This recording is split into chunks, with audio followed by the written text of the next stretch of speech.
Hello friend, welcome to my second channel. इस channel पर मैं लेके आया हूं आपके लिए केंद्रीय विद्यालय का ये क्वेश्चन पेपर, जिसे आप यूज कर सकते हो अपने एनुअल एग्जाम की प्रिपरेशन के लिए।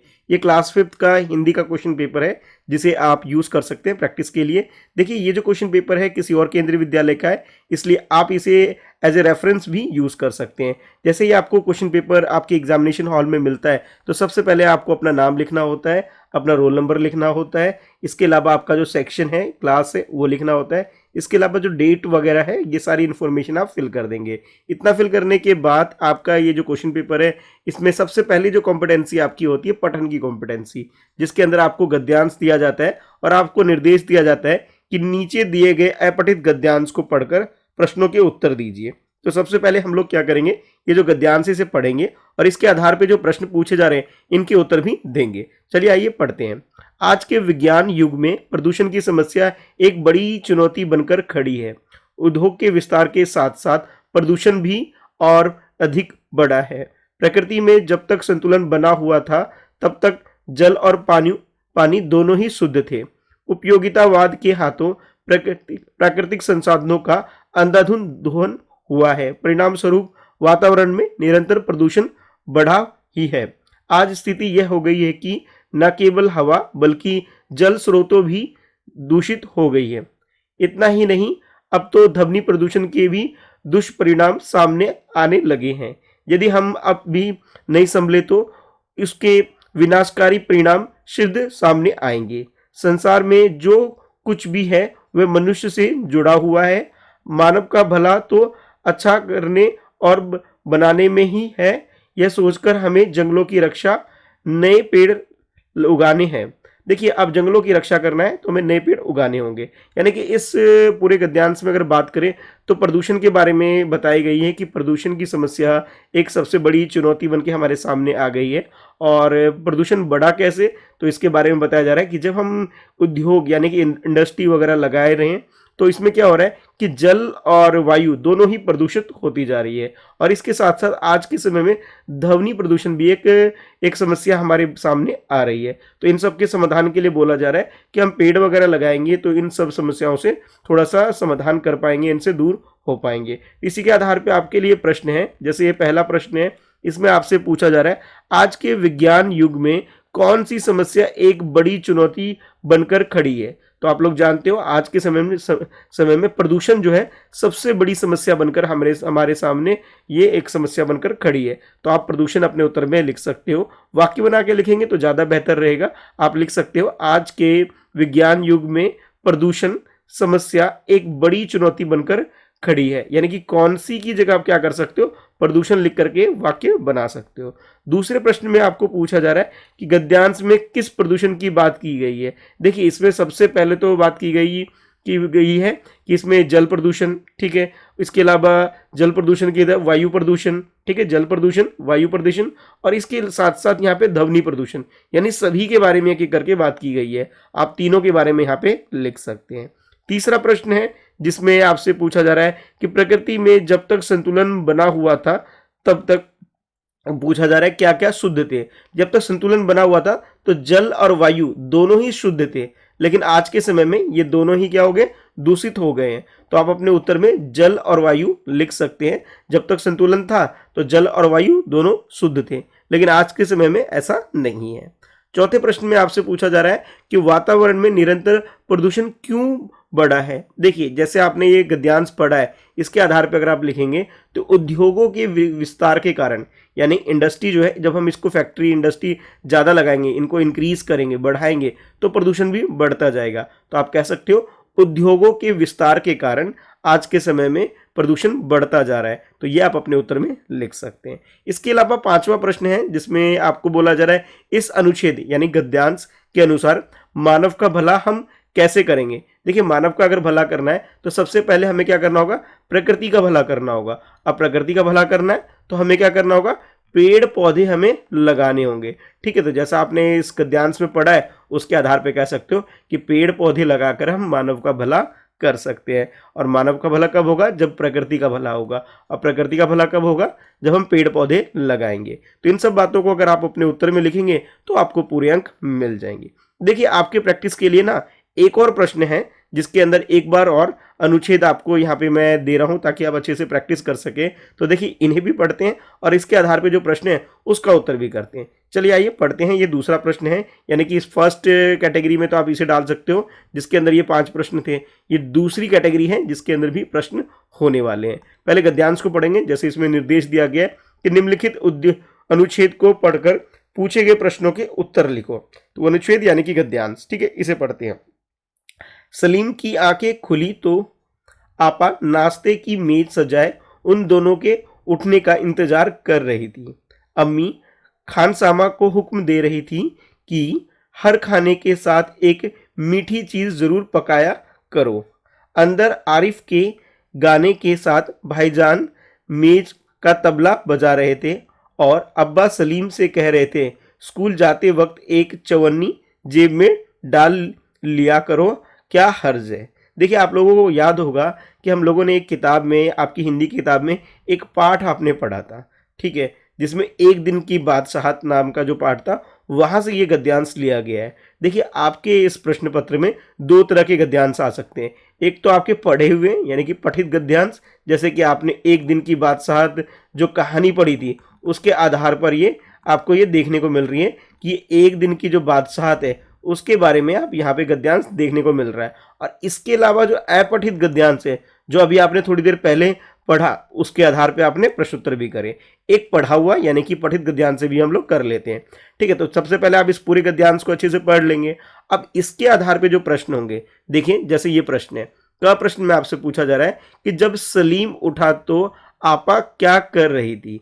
तो जैसे आपने यहाँ पे पढ़ा कि जब सलीम उठा तो जब उसकी आंखें खुली तो उसने देखा आपा नाश्ते की मेज सजा रही थी, है ना, और उसका इंतजार, उसके उठने का इंतजार कर रही थी। तो आप अपने उत्तर में लिख सकते हो कि जब सलीम सोकर उठा उसने देखा आपा यानी उसकी बड़ी बहन क्या कर रही थी, खाने का मेज सजा रही थी यानी कि खाना लगा रही थी और उसके उठने का इंतजार कर रही थी।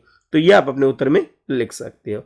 अब ख प्रश्न देखो, इसके अंदर आपको बोला जा रहा है कि अम्मा ने खान सामे को क्या हुक्म दिया था कि हर रोज कुछ ना कुछ एक मीठा पकवान, क्योंकि बच्चे मीठा खाना पसंद कर रहे थे तो मीठा पकवान बनाने का हुक्म दे रही थी कि रोज कुछ ना कुछ मीठा खाने में जरूर होना चाहिए। तो जैसे यहाँ उत्तर में भी है आपके, एक मीठी चीज जरूर पकाया करो, या कुछ भी एक मीठी चीज जरूर पकाना है, इसके बारे में वो एक आदेश या फिर ऑर्डर दे रही थी, हुक्म दे रही थी। तो ये आप अपने उत्तर में लिख सकते हो कि एक मीठी चीज जरूर पकाया करो, ये आदेश दे रही थी।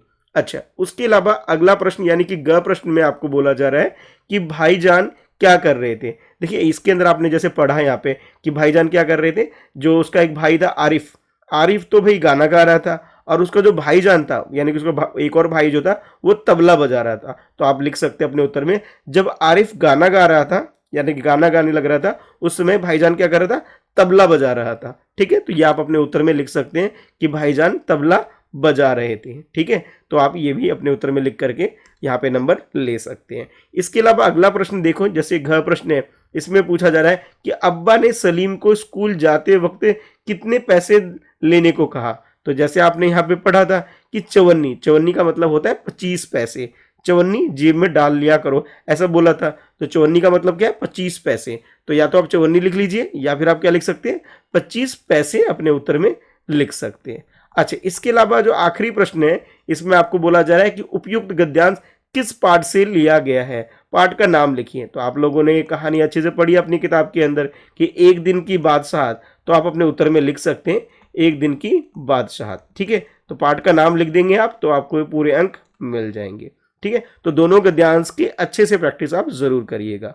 अच्छा, इसके बाद हम लोग आगे बढ़ते हैं। आगे आपके लिए गद्य पद्य यानी कि जो भी कहानी और कविता आप लोग पढ़ते हैं उसके आधार वाले प्रश्न, ठीक है। जो कहानी और कविता के लास्ट में जो आप देखते हो उन प्रश्नों की थोड़ी सी प्रैक्टिस कर लेते हैं। प्रश्न तो 5 ही नंबर के होंगे और 3 प्रश्न होंगे, लेकिन प्रैक्टिस के लिए यहाँ मैं थोड़े से ज़्यादा प्रश्न को मैं डिस्कस करूंगा आपके साथ। जैसे एक प्रश्न है, पहला प्रश्न देखो कि जवाहरलाल को अमरनाथ तक का सफ़र अधूरा क्यों छोड़ना पड़ा। जैसे आप लोगों ने जवाहरलाल नेहरू की कहानी पढ़ी थी हिमालय वाली, कि हिमालय वाली चुनौती हिमालय की, उसके अंदर आप लोग जानते हैं कि आगे का जो रास्ता कठिन था और वो खाई में गिर गए थे और इस कारण अमरनाथ की यात्रा वो पूरी नहीं कर पाए थे। तो आप अपने उत्तर में लिख सकते हो कि रास्ता कठिन होने के कारण, और कहीं कहीं गड्ढे भी थे और कहीं कहीं दरारें थी जहाँ पे गिर जाते थे और जान की भी नौबत आ रही थी। तो वो सब बातें आप लिख सकते हो कि रास्ता कठिन होने के कारण जवाहरलाल नेहरू ने अपनी ये यात्रा जो है रास्ते में छोड़ दी थी और वापस उन्हें आना पड़ा था। तो ये आप अपने उत्तर में लिख सकते हैं। अब देखिए उसके बाद दूसरा प्रश्न है यहाँ पे कि धरती की गुल्लक किन किन साधनों से भरती है। तो धरती की गुल्लक का मतलब है धरती के अंदर जो पानी है वो कैसे भरती है। ठीक है, तो वो पानी किससे भरती है, वर्षा से भरती है, तो वर्षा लिख सकते हो। नदी से जो पानी आता है वहां से भरती है। समुद्र के जो पानी होते हैं उनसे भरती है। तो वर्षात, नदी, समुद्र, इन सब चीजों से धरती की गुल्लक भरती है। तो ये आप अपने उत्तर में लिख सकते हैं। उसके बाद तीसरा प्रश्न है कि मेडल से चूड़ियां बनवा लेने पर दादी ने बुआ को महामूर्ख क्यों कहा। देखिए मेडल जो मिलता है बहुत मेहनत करने के बाद, किसी कंपटीशन में जीतने के बाद, या फिर पढ़ाई में अच्छा करने के बाद किसी को मेडल मिलता है, ऐसे नहीं मिलता। लेकिन अगर कोई उसे चूड़ियां बनवा ले तो एक तरह से ये एक तरह से बहुत बुरी बात है। तो इसलिए एक ये मूर्खतापूर्ण कारण की कह सकते हो कि एक बेवकूफ़ी भरा काम की वजह से इसे यहाँ पे क्या बोला जा रहा है कि महामूर्ख कह दिया गया उनको, क्योंकि उन्होंने मेडल का इस्तेमाल किस लिए किया था, चूड़ियां बनवाने में कर लिया था। तो ये बात अपने उत्तर में लिख सकते हो। उसके बाद अगला प्रश्न है कि कोको की माँ ने किस रंग का फूलदान खरीदा था। तो जैसे आपने चावल की रोटी जो पाठ पढ़ा था आपने, उसके आधार पे ये प्रश्न पूछा जा रहा है। रंग पूछा जा रहा है कि फूलदान का रंग कौन सा था, तो ये रंग आप बता सकते हो और आपको अंक मिल जाएंगे। इसके बाद अगला प्रश्न है आपके लिए पांचवा प्रश्न कि अंधेर नगरी का राजा कैसा था। तो आप लोग जानते हो कि अंधेर नगरी का जो राजा था वो महामूर्ख था, और उसके मूर्खता भरे काम की वजह से उसे यहाँ पे मूर्ख बोला जाता था, और एक तरह से कह सकते हो उसकी अंधेर नगरी में सारे जो निर्णय थे उल्टे पुल्टे लिए जाते थे। तो ये आप अपने उत्तर में लिख सकते हो कि जो राजा था वो कैसा था, मूर्ख था, ये आप बता सकते हो।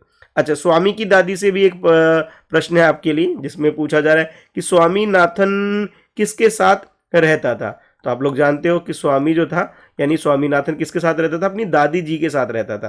तो आप अपने उत्तर में लिख सकते हो स्वामीनाथन अपने दादी जी के साथ रहता था। ठीक है। अच्छा, इसके बाद अगला प्रश्न है सातवां प्रश्न कि बाघ आया उस रात कविता में उस रात कौन सी अनूठी बात हुई थी। तो जैसे आपने कविता पढ़ा था, इस कविता के अंदर रात के बारे में जो जो बातें बताई जा रही थी वही बातें आप यहाँ पे अपने उत्तर में लिख सकते हो और बता सकते हो कि ये अनूठी बात हुई थी। ठीक है, तो इस तरह से आप सातवें प्रश्न का उत्तर दे सकते हो। उसके बाद आगे बढ़ते हैं आठवां प्रश्न जिसमें आपसे पूछा जा रहा है जहां से नदी की शुरुआत होती है उस जगह को क्या कहते हैं। देखिए जहां से भी नदी निकलती है उसे हम उसका उद्गम स्थान बोलते हैं। ठीक है, उद्गम स्थान, जैसे गंगा नदी है वो कहाँ से निकलती है, गंगोत्री से निकलती है, तो हम गंगोत्री को क्या बोल सकते हैं, नदी का उद्गम स्थान बोल सकते हैं। ठीक है, तो ये आप अपने उत्तर में लिख सकते हो। जैसे यमुना नदी है तो यमुना नदी जहाँ से निकलती है तो उसके उद्गम स्थान को हम यमुनोत्री बोलते हैं। ठीक है, तो ये आप इस तरह से पूरे वाक्य बना के आप उत्तर लिख लेंगे। अब नौवां प्रश्न देखो, इस प्रश्न में पूछा जा रहा है कि दादी अपने बक्से में इलायची, लौंग और सुपारी क्यों रखती होंगी। देखो बहुत सारे लोग ऐसे होते हैं जिन्हें पान खाने का शौक होता है और पान में इलायची, लौंग, सुपारी ये सब चीज़ें डलती है, और उन्हें इस खाने का शौक होने के कारण ही ये सब चीज़ें अपने साथ रखती थी ताकि जब उनका मन करे खा सके। तो इस बात को अपने उत्तर में लिख सकते हो। अच्छा, अब इसके बाद देखिए 10वां प्रश्न है। इस प्रश्न में पूछा जा रहा है कि घायल तीतर अगर तुम्हें मिला होता। जैसे आपने विशन की दिलहरी नामक जो पाठ आपने पढ़ा था वहां से ये प्रश्न पूछा जा रहा है कि घायल तीतर अगर आपको मिला होता यानी तुम्हें मिला होता जैसे यहाँ प्रश्न के अनुसार, तो क्या तुम उसे पालते या अच्छा होने पर छोड़ देते, क्यों। अब देखिए इस प्रश्न का उत्तर ना आप दोनों तरीके से दे सकते हो। कुछ बच्चों को जानवर को पालने का शौक होता है, पक्षियों को पालने का शौक होता है, तो वो कहेंगे सर हम तो उस पक्षी को पालते हैं। ठीक है, कुछ बच्चे कहेंगे नहीं सर हमें पालते तो नहीं, लेकिन जब तक वो ठीक होता उस नहीं हो जाता तब तक हम उसकी देखभाल जरूर करते हैं, और जैसे देखभाल कर लेते ठीक हो जाता फिर हम उसे छोड़ देते, उसे पालते नहीं। ठीक है, तो दोनों ही उत्तर सही है। लेकिन जो भी उत्तर लिखो, चाहे आप पालने की बात करो चाहे उसे छोड़ देने की बात करो, तो जो भी आप उत्तर लिखोगे उत्तर का आपको कारण लिखना है कि अगर आप पालते तो क्यों पालते ये बताओ, अगर आप उसे छोड़ देते तो क्यों छोड़ देते ये भी आपको बताना है। यानी कि उत्तर तो अपनी मर्जी से कुछ भी दीजिए, लेकिन उस उत्तर के पीछे कारण जरूर बताइए कि आप ऐसा उत्तर क्यों दे रहे हैं, तब जाकर के आपको नंबर मिल पाएंगे। ठीक है, प्रश्न ज़्यादा हैं, लेकिन आप लोग यहाँ पे ये मत सोचिए कि भाई थोड़े से प्रश्न करने से काम चल जाएगा, बल्कि इन सारे प्रश्नों को लिख करके अभ्यास जरूर करना। ठीक है, चलो अब आगे बढ़ते हैं। आगे आपके लिए व्याकरण वाला पोर्शन है, हिंदी व्याकरण, जहाँ से आपसे प्रश्न पूछे जाएंगे। जैसे शब्द दे दिया गया और आपको बोला जाए लिंग बदलो। जैसे पहला प्रश्न देखने को मिल रहा है बाघ, बाघ का आप लोग जानते हैं, बाघ का क्या होगा, बाघिन होगा, तो आप बता सकते हो। आदमी, आदमी का क्या होगा, औरत होगा, तो आप यहाँ पे अपने उत्तर में औरत लिख सकते हैं। बाघ का आप क्या लिख सकते हो, बाघिन लिख सकते हो। अब देखो नदी है, तो नदी का वचन बदलो, यानी एक वचन दे रखा है, बहुवचन लिखना है, तो आप क्या लिख सकते हो, नदियों लिख सकते हो, यानी एक से ज्यादा नदी की बात की जा रही है। अब जैसे सिक्का, सिक्को, ठीक है, यानी एक से ज्यादा सिक्कों की बात करनी है आपने, तो इसका बहुवचन आपको बना देना है। अच्छा, अब तीसरा प्रश्न में आपको बोला जा रहा है कि उचित सर्वनाम लगाकर वाक्य पूरा करो। जैसे अब यहाँ पे मैं, आप और आप, ठीक है, मैं, हम और आप, तीन सर्वनाम दे रखे हैं, उसके अनुसार आपको यहाँ वाक्य पूरा करना है। जैसे खालिस्तान रात को बाहर मत निकलना, ठीक है, तो ये एक तरह से आदेश है, किसी दूसरे को बोला जा रहा है कि आप रात को बाहर मत निकलना, यानी कि किसी को आप बोल रहे हो, तो आप शब्द यहाँ पे प्रयोग कर सकते हो। अब जैसे देखो यहाँ अगला है, कल सुबह की बस में दिल्ली जाऊंगा, ठीक है, यानी कि आप अपने बारे में बता रहे हो और बोल रहे हो कि मैं, क्या बोल रहे हो, मैं कल सुबह की बस में दिल्ली जाऊंगा, ठीक है, तो आप यहाँ पे मैं का इस्तेमाल कर सकते हो। ठीक है, यानी कि सही सर्वनाम लगाओगे तो अर्थ सही निकल पाएगा। अच्छा, इसके बाद चौथा प्रश्न है, इस प्रश्न में पूछा जा रहा है उपयुक्त शब्द लगाकर वाक्य पूरा कीजिए। जैसे अकाल और बाढ़ एक ही सिक्के के खालिस्तान दो पहलू है, ठीक है, एक ही सिक्के के दो पहलू है, ठीक है, तो आप के यहाँ लिख सकते हो और ये आपका उत्तर हो जाएगा। तीनों आपको यहाँ पे ऑप्शन दे रखे हैं, इनमें से सही वाला जब लगाओगे तब अर्थ निकल पाएगा। अब देखो अगला, रस्सी से बंधे जवाहरलाल हवा खालिस्तान लटका रहे थे, तो अब जैसे यहाँ पे आपको से, में और पर, इनमें से छाट के आपको लिखना है, तो आप लिख सकते हो रस्सी से बंधे जवाहरलाल हवा से लटक रहे थे, हवा से या हवा में लटक रहे थे, तो से करेंगे तो ज़्यादा अच्छा नहीं बन रहा, पर में करेंगे तो ज़्यादा अच्छा बनेगा कि में हवा में लटक रहे थे। ठीक है, हवा पर तो नहीं हो सकता, यानी कि पर तो बिल्कुल नहीं उत्तर हो सकता, से भी नहीं हो सकता, लेकिन में हो सकता है, तो ये आप अपने उत्तर में लिख सकते हैं। उसके बाद अगला प्रश्न है, पांचवा प्रश्न देखो, इस प्रश्न में आपको बोला जा रहा है क्रिया शब्द का सही उपयोग करके, यानी कि सही रूप लगाकर वाक्य पूरा करो। जैसे चलाना आपको एक क्रिया दे रखा है और अगला क्या दे रखा है, मांगना आपको क्रिया दे रखा है, लेकिन इसके अंदर इसका सही रूप, यानी कि इसमें थोड़ा बदलाव करके वाक्य पूरा करना है। जैसे शिकारी ने तीतरों पर गोलियां चलाई, ठीक है, तो मैंने जो चलाना है इसको क्या लिख दिया, मैंने चलाई कर दिया, ठीक है, थोड़ा सा बदलाव कर दिया, इसका सही रूप में लिखा। मैंने गिद्धों से भी मदद मांगी थी, अब मांगना था तो थोड़ा सा सही नहीं बन रहा, लेकिन मांगी थी थोड़ा सा सही बन रहा वाक्य के अनुसार, तो मांगी थी, तो यानी कि मांगना को मैंने बदल के क्या लिख दिया, मांगी लिख दिया, यानी कि थोड़ा सा बदलाव करके वाक्य को पूरा किया है मैंने, तो आपको भी इस तरह से कर लेना है। अब छठा प्रश्न देखो, जिसमें आपको बोला जा रहा है कि निम्नलिखित वाक्य में संज्ञा शब्द का चयन कीजिए। ठीक है, अब जैसे वाक्य दे रखा है जवाहरलाल नेहरू, तो जैसे आप लोग जानते हो कि भाई नाम जो होता है ना जवाहरलाल नेहरू, ये के नाम क्या है, संज्ञा शब्द है, पूरा वाक्य पढ़ने की भी आपको जरूरत नहीं पड़ी, सीधा आपने नाम को ही संज्ञा मान लिया और अपने उत्तर को लिख सकते हो। अगला देखो, हुदहुद एक बहुत ही सुंदर पक्षी है, ठीक है, तो हुदहुद जो है ये क्या है, पक्षी की बात की जा रही है, कैसी और कौन सी पक्षी, हुदहुद की, तो ये एक तरह से संज्ञा शब्द हो जाएगा, यानी किसी व्यक्ति का नाम, किसी वस्तु का नाम, किसी स्थान का नाम या किसी भाव का नाम संज्ञा होता है, तो वो छांट करके आप यहाँ पे अपने उत्तर में लिख सकते हो। अच्छा, इसके बाद अगला प्रश्न है सातवां प्रश्न, जिसमें आपको बोला जा रहा है कि सर्वनाम की पहचान करिए, यानी कि जहाँ पे संज्ञा शब्द था उसकी जगह कोई और शब्द मिले तो वो हमारी पहचान हो जाएगी सर्वनाम की। जैसे मैं अपना नाम जैसे कृष्णा बोलूं, उसकी जगह मैंने क्या किया, यहाँ पे मैं बोल रहा हूँ कि मैं तुमसे 8 साल छोटा हूं, तो मैं जो है यहाँ पे क्या होगा, सर्वनाम शब्द हो जाएगा। ठीक है, नाम की जगह क्या इस्तेमाल हो रहा है, मैं हो रहा है। कल सुबह वह स्कूल गया था, कौन गया था, वह, उसका नाम नहीं है, वह आ रहा है बस, तो वह यहाँ पे क्या हो गया, सर्वनाम शब्द हो जाएगा। अब आठवां प्रश्न देखो, निम्न वाक्यों में विशेषण शब्द पर गोला कीजिए। विशेषण यानी कि जिसमें कोई तारीफ की जाए, जैसे प्रकृति की कैसी मनोहर छटा है। छटा के बारे में कैसे बोला जाए? मनोहर, यानी कि जो मन को मोह ले, ठीक है, ये विशेषण हो जाएगा। अब मन को तरोताजा कर गई, ठीक है, तो यानी कि मनोहर और ये तरोताजा, ये क्या होगी? इसके विशेषण हो जाएंगे। अब आगे देखो, वह घोड़ा बहुत तेज गति से दौड़ता है। दौड़ता तो है, लेकिन कैसे? तेज गति से दौड़ता है। तो ये जो बहुत तेज, तेज भी बोल सकते हो या फिर बहुत तेज, ये क्या है? उसका एक विशेषण है, उसकी तारीफ कर रहे हैं, है ना, तो ये आप गोला लगा सकते हो। 9वां प्रश्न देखो, बहुवचन शब्द पर गोला कीजिए। जैसे नदियां, ये क्या हो गया? बहुवचन है। पहाड़ तो एक वचन है, पेड़ भी एक वचन है, कली भी एक वचन है, यानी कि नदियां ही यहाँ पे क्या है? बहुवचन है, जिसपे हमें गोला कर लेना है। उसका 10वां प्रश्न देखिए, मुहावरे का अर्थ बताते हुए वाक्य बनाइए। जैसे आंखें दिखाना, अर्थ क्या होगा? डराना। कोई डराता है तो हमें क्या करता है? आंखें दिखाता है। वाक्य बना सकते हो कि शिक्षक ने बच्चों को आंखें दिखाई ताकि बच्चे अच्छे से पढ़ाई कर सके।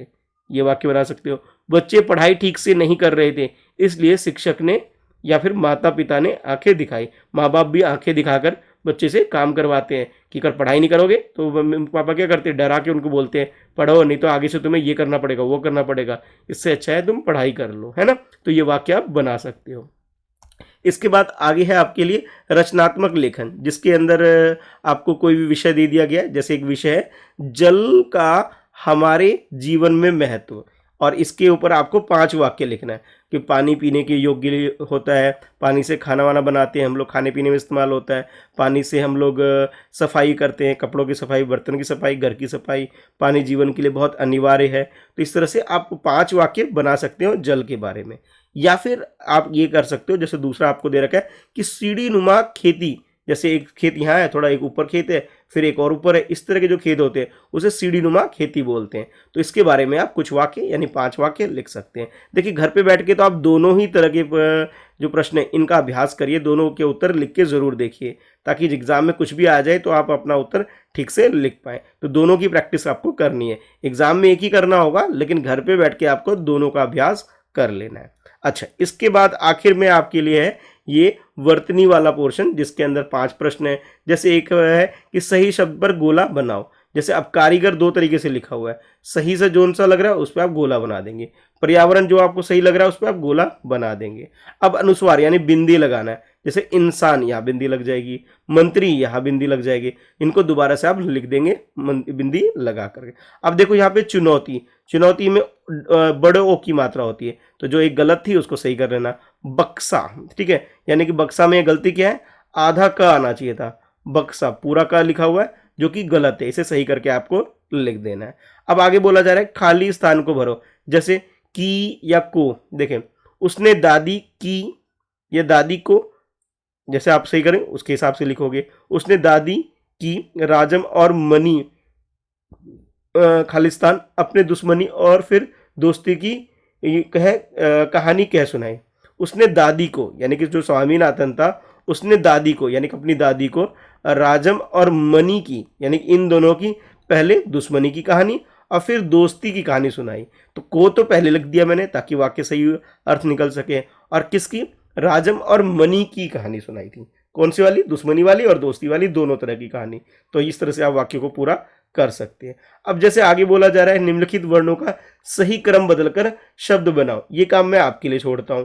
जैसे यहाँ पे आपको अक्षर दे रखा है, इसके आधार पे आपको क्या करना है? सही शब्द बनाने हैं, जो उल्टे पुल्टे आगे पीछे जो लगा रखे हैं अक्षर को सही करके आपको बनाना है कि इसका क्या अर्थ निकलेगा, और उसके हिसाब से आपको यह शब्द बनाने हैं। कमेंट करके अपने नाम के साथ जरूर बताना ये शब्द क्या सही बन रहे हैं, ठीक है। इसके बाद एक प्रश्न आपका और होता है सुलेख का, तो उसके अंदर तो आपको देख के ही लिखना होता है, ठीक है, वो मैं आपके लिए छोड़ देता हूँ। आप किसी भी कहानी से जो भी आपकी किताब है उसका अभ्यास कर सकते हैं लिख करके, प्रैक्टिस करके, ठीक है। तो आई होप आपको ये वीडियो अच्छी लगी होगी।